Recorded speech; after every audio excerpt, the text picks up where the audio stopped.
Hello, Echo. Let's see the question. Consider A, B, and C for esophagus and choose option which have all correct statement for it. Option E, it is a thin and long tube. Option B, it extends anteriorly passing through the neck, thorax, and diaphragm. Option C, its upper end have huge amount of longitudinal muscles so it remain closed normally and only opens at the time of swallowing. Option A में है only A, option B में है both A and B, option C में है A B and C and option D में है ए and C only. देखो हमें करेक्ट स्टेटमेंट बताना है रिगार्डिंग ईसोफेगस। तो देखो ईसोफेगस हम क्या देखते हैं कि हमारी एलिमेंट्री कैनाल स्टार्ट होती है माउथ और एंड होती है एनस रीजन तक। माउथ फर्दर ओपन होता है कहाँ पे, फेरिंग्स में, and pharynx is a common opening for food and air.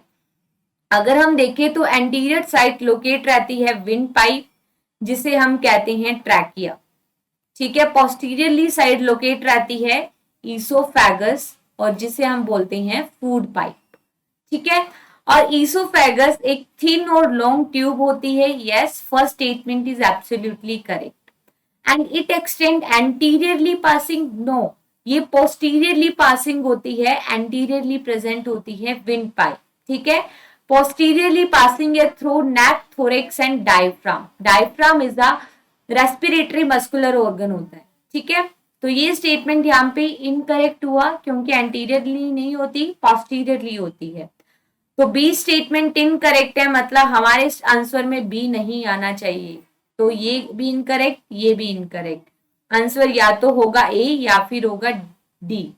Option C भी है कि it's upper and have huge amount of longitudinal muscles. Yes, oesophagus का जो अपर रीजन होता है दैट इज 1/3 रीजन जो है वो वॉलेंट्री मसल्स होती हैं। ठीक है, स्केलेटल मसल्स, एंड 2/3 रीजन में इनवॉलेंट्री मसल्स होती हैं that is the smooth muscle. ठीक है, तो लॉन्गिट्यूडनल मसल्स होती हैं जो नॉर्मली क्या रहती हैं, क्लोज रहती हैं, और कब ओपन होती है, during the time of swallowing. जैसे ही बोलस को इंगल्फ किया जाता है उस टाइम ईसोफेगस जो है वो ओपन होगी। तो ये क्या है, करेक्ट। तो अगर ए और सी दोनों करेक्ट है तो हमारा आंसर क्या जाएगा, ऑप्शन डी, जिसमें both A and C return है। So here correct answer is option D. Best of luck.